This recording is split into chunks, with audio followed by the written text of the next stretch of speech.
Are visual novels video games? Maybe. Hey everyone, my name is Lucky and I make gaming-centric variety videos. Are you tired of hearing me say that yet? I'm just trying to hammer it into your soft cranium. You will not forget the growing channel. I have willed it. I'm not going to be gain pretentious and run up the duration of this video to 8 minutes and 2 seconds explaining what a video game is. How about this? Games are inherently interactive experiences, and if a visual novel fails to be interactive above holding the play button to watch a movie, it's not a game. People argue about this shit all the time and it's scarier than Judas Priest. Let's just get it over with. People who literally stare at a little text box for 27 hours and call the experience medium length, that's a reader. Video on screen. Video game. No, it's not interactive because you're pondering the identity of the murderer in Umineko. We call this thinking, and some people live their entire lives without ever doing it. Video game. Electronic. Interactive. One time at my school, an author of Choose Your Own Adventure books, which were the style of the time, came to visit. He spoke with us about creativity, and he left a very strong impression on me. Not because any of what he had to say was worthwhile, but because he said he was a brony. There is no moral to this story. In this video, I might use the term dating sim interchangeably despite it being technically different. Please excuse this. It is the gentleman's dialect. Alright, I have here the video game caste system, where at the top is stuff that is definitely games, and at the bottom are items at best game adjacent. Down here is the non-game area. Flipping the page, while interactive, it does not govern the outcome besides progressing to the end. If you had to hold down the play button to watch a movie, we wouldn't say that suddenly makes it a video game. Especially if you're the Game Awards, because that makes a Game of the Year in every single category, apparently. You obviously know how to move games up the cast, so we can start by moving games with gameplay toward the top. Video games are a saturated market, and marketing them toward the niche of visual novel readers can rope them into playing. That being said, for visual novels, they need a hook to pull people who don't read them in. Panzermadels is kind of like the John Cena dating game or Kokoro. While it's great without any sort of irony, it can be enjoyed on its own by someone who authentically wants to read a visual novel. It still has a comedic draw to give it a boost above its counterpart and can attract someone who may not typically play a dating game. This one is like a gateway drug to more hardcore stuff. Fucker in the Woods is kind of like South Park in that it shouldn't be viewed by anyone. This one is more of a popularity hindrance. Many people fall into this trap of believing girls are on the internet and believing girls can't find someone to date for real and have to debase themselves to play these games. Dating girls will always be more popular than dating guys, but market saturation plays a big role in why you might want to do this. For the very limited number of girls who want to play these kinds of games, it's slim pickings. Most girls, however, have more important hobbies like performative reading and, jogging. Some guys will still play. Teen girl music was playing the long game to appeal to men 15 years later after all. It's like building a Ferrari. It's for a very select few people who want it. It's a niche within a niche, but if you strike the right chord, it's a hit. I still played Always Remember Me. I still enjoyed it, but it was sort of a reverse fantasy where I was inserting myself into a different character.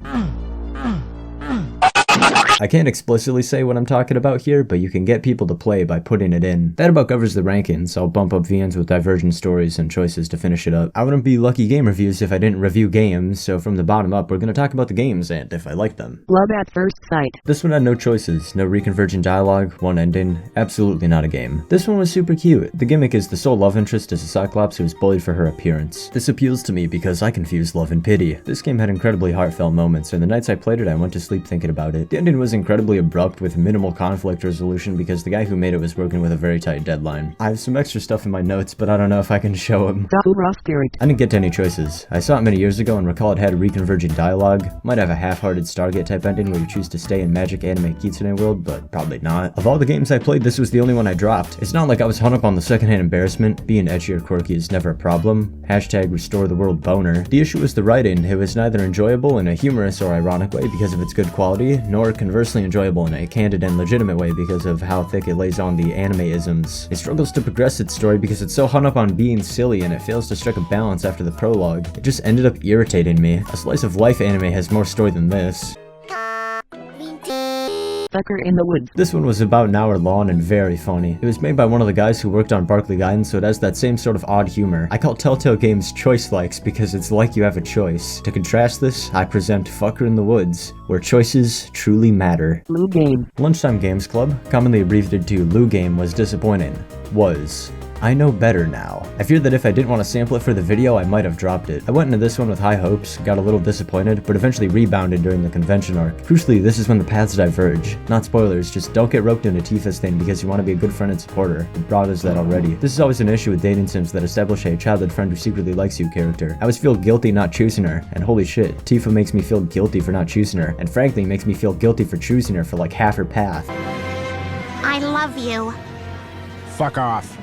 This is KT, not to be confused with QT, another robot from famous anime Space Dandy. Fuck, why don't you two buy a fucking hot dog from me? Space Dandy. It's a shame she doesn't have a route because she's best girl, citing imperial metrics of course. Because of this, I ended up with a surprise of unexpected developments and characters who grew. An even bigger surprise was the lackluster payoff. We got cute CGs partway through the branch path, but at the end it's an empty thank you for playing? No CG of the gang together on the beach for a picture? Budget ran out, bro. The game would have vastly benefited by having the character development happen before the paths diverge, but also I'm pretty sure one guy bankrolled this whole thing. All that said and done, there would be an expansion of the game where it's KT's de facto path. It couldn't be put into the main game because of how the story already plays out, but that's completely fine because it felt like the main game almost served as a prologue for this expansion. A very long prologue. The school dance is coming up and KT is curious about romance. Long story short, you take her on 3 dates to teach her all about love. This game has a critical lack of fan art, which is really sad because of how cute the characters are. You can see most of it on the Steam Community Artworks tab, where it's uploaded by the dev himself. Outside of that, you really have to scour for it. Gelboru, nothing. Donboru, nothing.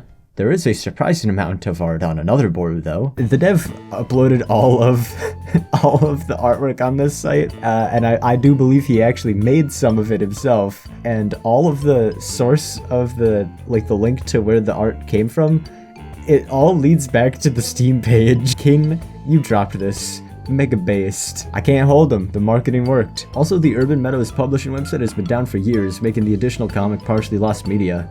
Don't worry, the dev uploaded part of it. What I'm saying is, I'm Harry's top guy, and he won't let me get the big box with the soundtrack CD and dye-printed shirt. At a fair price. Panzermadels. This one is awesome. You get to choose between 1 of 5, maybe 6 endings depending on which girl you consort with. I don't know exactly how it's determined. I took for granted that every modern VN was made with Ren'Py, and when I went to peek inside at the assets, it turns out Panzermadels was made in Tyranno Builder, which according to my guy, is a visual novel engine with its own scripting language like Ren'Py, but instead of displaying efficiently via SDL through the Pygame library, it runs a Node.js backend, and the game is a browser window. Tyranno Builder games include a web server with Node.js to run in the background. This means that with little modification, you could run this game in a web browser and save your progress via JavaScript local storage. Each route offers little variation in terms of story, but the girls are very cute and very sweet. Story events are all the same, but for the most part, you choose which girls you spend your time with. For the ending, whoever you end up watching the fireworks with is guaranteed, I think, but also on Tiger's route, I was offered Sherman's ending. I have no idea how it's determined. I guess we'll just never know. Oh, Arc Unpacker's done.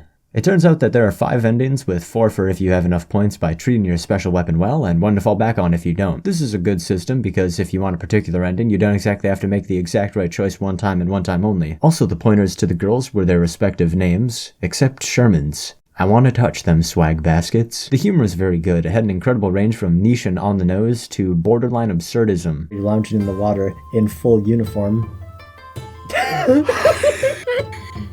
a screenshot. If you love tanks as much as Gunnery Sergeant Hartman, you can't go wrong playing this game. It's got girls aplenty, and best girl, Gunny. Grenade, throw it back, yes sir, oorah. This game is surprisingly tender, even if some of the romance options kind of suck because you don't spend as much time with, for example, Tiger than you can with T-34, whose route I highly recommend. The devs would go on to make some other games, and there was a Kickstarter a while back, and it's kind of become a disaster. Not on the scale of Omori, I think the backer pledges are still going to be fulfilled, but it is taking forever. Always remember me. This game was, note the word game, this game was incredibly repetitive and grind heavy. Some strategy was involved because I was playing on high difficulty. You also have to choose which love interest you want to go with pretty quickly, and you can't diversify your skill set. If you want Aaron to remember you, you need a high romance build. It's kind of disappointing how strong this game starts, given that it becomes shallow as a puddle very quickly. You only need a high level and 1 skill for each character, so you just end up doing a lot of that whenever you're not spending time with a boy. Aaron's route suffers because he's stuck in the hospital over the summer trying to regain his memories, but gasp,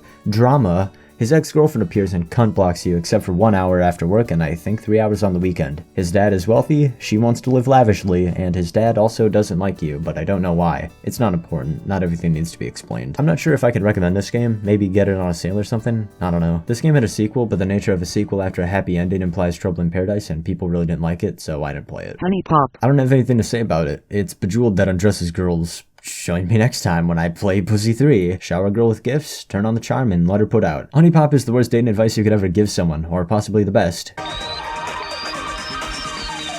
Danganronpa. Yeah, listen, I'm not going to talk about Danganronpa. You have to play the game for like 4 hours before the tutorials end and the game actually begins. I dropped this game 2 or 3 times before I played it for real. There's so many features, it's very clear the director was an ideas man, and this was his dream game with a billion unnecessary and retarded features. It's a very fun game, but holy shit, this nigga killed someone! It's not really the time to be playing fucking Hangman. Phoenix Wright is the drastically scaled back version of Danganronpa where Nick fails to drink the Detective Conan potion. I'm not going to talk much about the gameplay since most people know how this game goes already. It's sort of a point-and-click find the object type game interspliced with exhausting dialogue and remembering key points, followed by the trial phase where you press witnesses and present evidence to disprove statements. Very simple formula, short tutorial, straight into the game. The localization is notorious for being very Americanized. It's hilarious that Maya Fey likes hamburgers, but incredibly demoralizing when you get stuck trying to figure something out in a kid's game because things got lost in translation. There are lots of games in the series, but if you've never played it and wanted to, you only have to commit to one. The original trilogy is great, but there's a beauty in what's left unsaid. Also in the English versions, there's an extra trial that the devs made to learn the DS hardware. It's basically a rehash of the last trial, but it sucks, thanks in no part to being separated from your one canonical true love, Grandma. We're gonna talk nitty gritty on how to make a dating sim for the DIY gamer in you. There are 2 rules in game design that I come back to again and again. 1. Do not start making a game without a good gimmick. Nobody wants to play your game just because it's like a good game everyone knows but with a coat of bad pixel art. Do not start writing just because you want to write a VN. If you have no ideas, rent out your creative sponge in a notebook, sate it with daily life and people's musings, and come back to it a couple times. If you've never made anything before, odds are a good idea is going to come to you quicker than you think. 2. Do not make graphics first. If your game plans fall through, you're just going to waste a lot of time eating your dessert first. You can replace an MS Paint doodle or a stock image whenever you want, but if you want to give up making the game, it's best to avoid the sunk cost fallacy from the start and just not sink as much creative time into it. I know the idea of giving up is not very romantic, but it's kind of just the truth. It happens. And in indie, it happens a lot. As a point of interest, if you have a friend who likes your idea, not to be confused with the romantic idea of making a game, your idea, you might be best served in listener's help depending on his skill set. Programming, illustration, composing, these are all art forms. You get better with practice, and there's no one way to go about things. The flip side of this is that a chain is only as strong as its weakest link, and your cohort is serving your ends and not his. Don't kill a friendship just because you think you can rope your friend into drawing anime girls for nothing. He's gotta be just as passionate as you. Planning. Benjamin Franklin said something about it, or I don't know, it was Voltaire, it's someone. So you've got your banger idea, a fun quirk you've never seen done in a dating game, or a story whose crux has never been done because it directly benefits from visual novel format. Where do you go from here? Well, for starters, you could run with Ren'Py. It's a visual novel engine library type thing. Basically, you get as close to just writing down what happens as any sort of programming gets. Dialogue, moving characters around, music and what have you, Ren'Py handles it all while you sit in the director's chair. If you've got something more advanced in mind, you can go a little bit deeper in Ren'Py and write custom events in Python. Python is inefficient, but fine for an incredibly undemanding purpose like bouncing boobs around. We don't have time for a more in-depth tutorial. I suggest consulting someone much smarter than me, like a 15-year-old girl who learned Python for Yaoi. If you've got something crazy in mind like your own Persona type game, you're better served by probably not making it. If it's your first 10 published projects, be very mindful of your scope and what it demands. Unless you can wear the hat, or bankroll someone to wear the hat, do not execute on a design document which requires that hat. Making a game takes a very long time. If you want your game to be finished, scope down. You should have one feature be your centerpiece. Now, how's the story go? Here's the thing. Even if you have your story idea and Ren'Py downloaded, Microsoft Word is going to be your engine for a while. What I'm trying to say is that it's best to get everything creative on paper first before you wrestle with technical. Knowing what you want to do first makes things much easier because you're not shoehorning in stuff after you have everything set up. You can start by outlining in something like Obsidian, like I'm showing here. It's a note-taking application that uses Markdown. What that means is you can easily format using text only. Pound signs to make headers, dash space to make a bullet, but here's the killer feature. In Obsidian, you can write something with 2 square brackets and directly link to another note. This is perfect for our applications because this can mimic a divergent path in the outline. Furthermore, you can link back to the point you left off using a header. I made notes for the characters, a basic overview of the game, and put them in a folder to keep it organized. Same thing with divergent routes based on who you pick. The graph view is a little useless for this once you link back to the main timeline, so you should only focus on the text. Keeping your graph pretty has no point, but if you need some kind of visualization, I just suggest doing it physically on like a corkboard or something. Going from the main timeline, you go across some scenes. I wrote scene, but you can write a paragraph here about the sequence, or link another note or something. Then a divergent path. I'll choose Mitsuki. She has her whole thing, then flip back to the main timeline after the project. More scenes, then since I picked Mitsuki, I would finish reading the outline based on her appropriate ending. Boom. Thank you for playing. If you could do this, you could do Renpai. It's really that easy. Brushing up on some of these games and playing some new ones was fun. I hopped on a call with my friend and read them aloud, doing all sorts of voices. I'm not gay though, otherwise I wouldn't be playing these games. He is though, and he's looking. Here's what he looks like for those interested. He got me into art in high school, but despite this, he doubts his ability. I bring this up because he drew a bit of LuGame fan art, which I've uploaded on his behalf. Please say nice things about it and commend his work ethic. He also made this clip. I never asked him. He just fucked with LuGame heavy, I guess. Offer's still on the table, Sinus Lotion. If you watch this on a platform that isn't YouTube, I demand you subscribe to my channel regardless. In fact, send this video to everyone on your friends list. Who needs a Valentine when you have me? Make sure to do everything to this video. I'm in it for the likes. Certainly not my new Steam recommended page. Alright, it's been real.